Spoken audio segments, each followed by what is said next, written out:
Welcome to episode 126 of the Lone Hockey Podcast. And today we're going to be talking about some standouts between today's matchup, actually.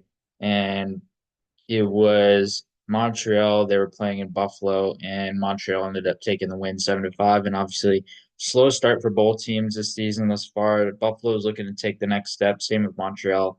I would say there's a little bit more pressure on Buffalo to take that next step, but certainly a similar amount of pressure on Montreal to do the same because they have some young talent in their pipeline and they have some good mix of players on their back end and in net to be able to essentially provide an impact, but they haven't done so thus far. So with Montreal, they've been a slightly disappointing team, but at some point, I would imagine the next 2, 3 years they're going to make a bigger impact, and I would like to see them come back. And they played a really good game today. It might be a really good start for them to sort of bounce back throughout the next little while, next little quarter here or next little month. And they played a really good game. Cole Caulfield scored twice. He's been dominant as a goal scorer for Montreal. He's been scoring left and right, and he looks like a natural scorer this season and certainly looks like he could be on pace for around 50, 60 goals, and that would be really cool to see him do that. But he played a really good game positionally, I thought, in terms of instincts and scoring instincts and where he's able to position himself in the ozone. Puck seems to be coming naturally to him. I feel like when he's in that rhythm, when he's in that sweet spot of scoring all the time, he's going to find the puck a little bit more easily than other players might on the team. So with Caulfield, he's been a standout for quite some time now. He had a really good year last year as well, and he's going to continue to get better as a goal scorer. And I would imagine at some point in the future he could score 60, maybe even 70 goals. I don't feel like that's a lofty comparable for him to be able to get there. And he's scoring at almost a goal per game pace right now. So he's been very productive for them and probably their best player and one of their bright spots. Nick Suzuki had a 4 point game, and Nick Suzuki looked really good. 2 goals, 2 assists, and he was shooting the puck. He was creating a lot of volume. The big thing with him is his two-way play, and obviously he's relied upon as a first-line center, so he's going to get a lot of reps all the time at many different strengths, and he's a key component to this team as a captain. So there's not much else that needs to be said about him, but he's been very productive throughout the season thus far, and he's continued to get better over the course of his career. Juraj Slafkowski has looked really good this season thus far. He's been really impressive, really playing up to that first overall pick reputation and being a guy who went first overall at that time, who wasn't necessarily a consensus first overall pick. Now he kind of looks like he's that guy that deserved to go number one. And again, similar to that comp where he kind of plays that style of Mikko Rantanen in a sense, and Mikko Rantanen had a 100 point season very recently. So I would imagine with Slavkowski at some point we're going to see some big seasons out of him, potentially 80, 90, maybe even 100 points.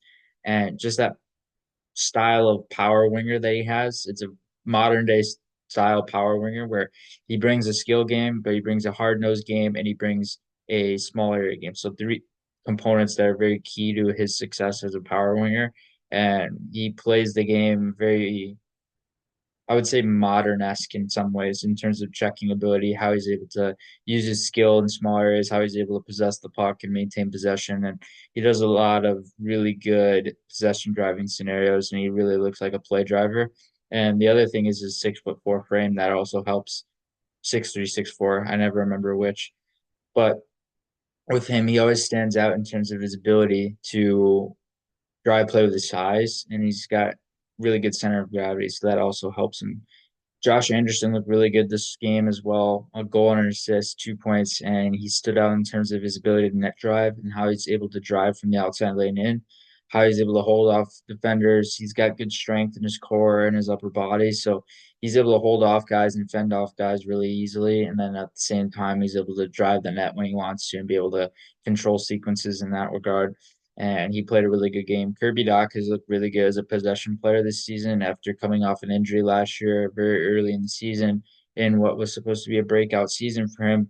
This season thus far, he's played well.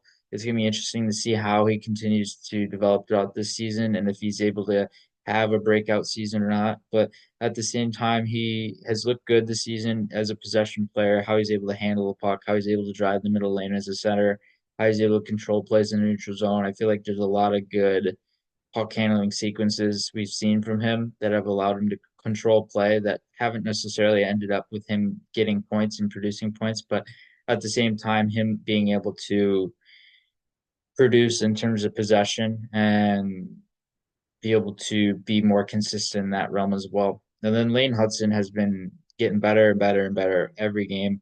I believe he's averaging up to 23 minutes a game now, and his ozone possession rate is really good. His ability to generate ozone time and be able to hold possessions, extend possessions is really good as a small defender.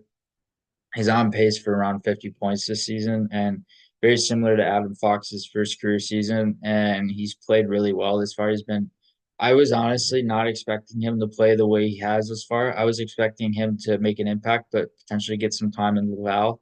I don't envision he's going to get any time in the AHL now. He's been playing too well. He's been arguably their best defenseman to start this season, and he's a rookie defenseman. So it's been really impressive to watch Hudson in terms of two-way play, his possession driving play. I love watching his manipulation, deception with his feet and his hands. It's really fun to watch. It's something slightly different from many other defenders, especially smaller defenders. And he's just a guy that stands out in every single realm possible. So, big bright spot in terms of rookies and young players for the Habs as well. And obviously, they have a lot of good young players up front, but they don't have as many on the back end. They have some coming up. They have Justin Barron, there's Logan Mailloux, and of course you have Lane Hudson right now, and potentially David Reinbacher and some others in the near future.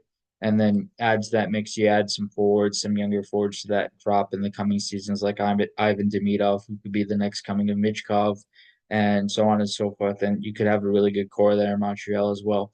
So Hudson's been elite. He's just gotten more ice time every single game. He's been trusted in many different situations every single game, and he's continued to make an impact when it matters most. And I feel like that's really allowed him to be able to play in many of these different situations and translate so seamless to the NHL this far. Then on Buffalo's side, even though he went out with an injury eventually in the game, him and Matthias Samuelsson did, but Tage Thompson had a goal in this game. He had a really nice goal where he ended up, so it was on the entry scenario where Alex Tuck had to delay and cut back, so he pivoted away from the defender, and then Thompson was F2 in the zone. So Thompson comes into the zone off the puck into space and supports the puck. So Tuck is able to give him a pass, but the pass was wobbly and it landed right at his feet. So that forced Thompson to change his body orientation and shift more to his backhand side. So then he protects the puck. He maneuvers around Cole Caulfield, who he's literally a foot taller than, and he was able to maneuver around him a little easily. And then he maneuvers around him, and then he drives to the net and does a really good sequence where he finishes on Caden Primo, and he was able to beat him in the butterfly. So it was a really nice sequence, really nice goal from Thompson. I wrote about it today. And he's looked really good this season. I feel like he's still slightly underrated in terms of his ability because in terms of the market that he's in and where he's playing and the team that he's playing on, it's easy to underrate him sometimes, but he's still an elite player. It's just sometimes he often gets still to this day a little underestimated.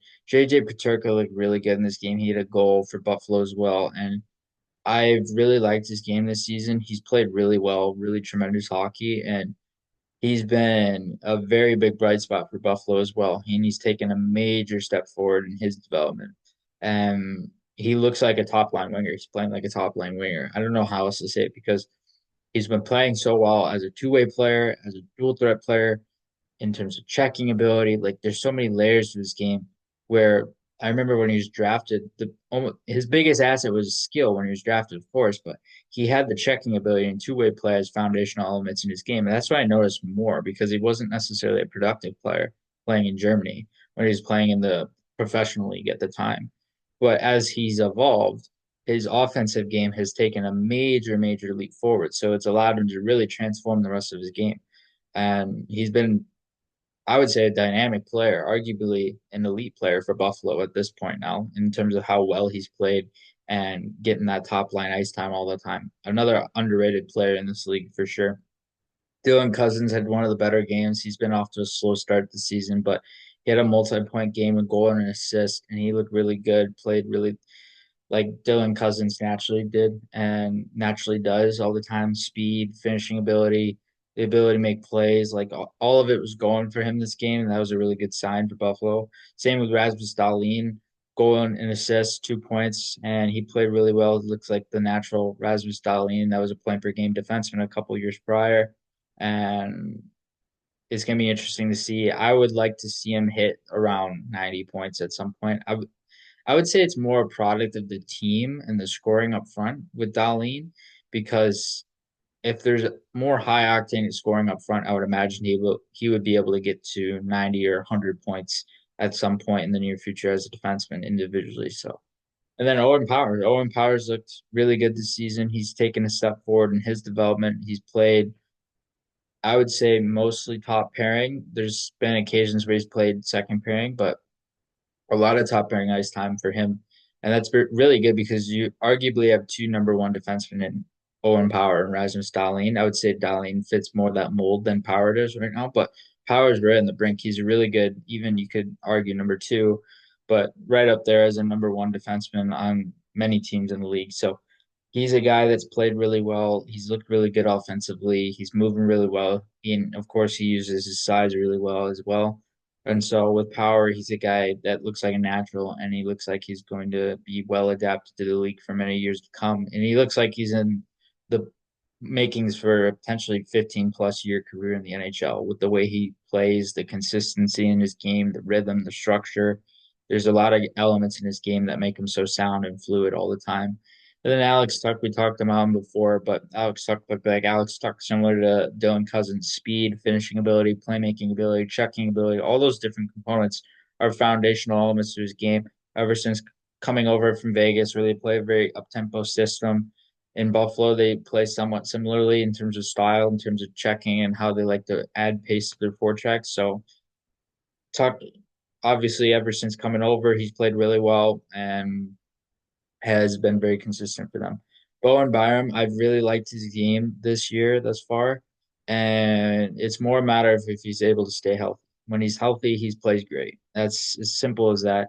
He plays really good hockey when he's healthy, and he's very consistent when he's healthy as well, like almost any player in the league. So with Byram, he's been getting a lot of reps, and he can play the right side, he can play the left side. He's looked pretty interchangeable in that sense. Ideally, you'd want him to be a little bit more comfortable on the left, so that way, if there's situations that arise where he needs to be a top pairing guy, or if he needs to be a second pairing guy on the left side, then you can slot him there. But he's well adapted to both sides. That's a big advantage and asset of his. And he's very comfortable playing the right side, aka his offside. So he's very comfortable on that side, and he's played that role a lot. I remember the first game that he played when he was in Buffalo after getting traded, when he played in Nashville and he scored. He was playing his offside then, and he was playing with Darlene at the time. So he's been well adjusted, and I would imagine at some point Byram could hit around 60 or more points, maybe 70, but certainly a guy that has a lot more potential, some untapped potential, and has been taking advantage of it thus far in Buffalo as well.